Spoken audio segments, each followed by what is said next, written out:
என்றும் புதியது, பாடலென்றும் புதியது, பொருள் நிறைந்த பாடலென்றும் புதியது. முருகா உன்னை பாடும் பொருள் நிறைந்த பாடலென்றும் புதியது. முருகா உன்னை பாடும் பொருள் நிறைந்த பாடலென்றும் புதியது.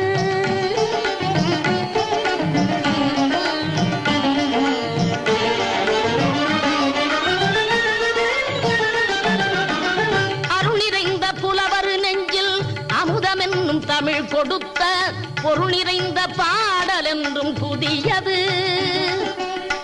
அருள் நிறைந்த புலவர் நெஞ்சில் அமுதம் என்னும் தமிழ் கொடுத்த பொருள் நிறைந்த பாடல் என்றும் புதியது. முருகன் என்ற பெயரில் வந்த அழகே என்றும் புதியது. முருகன்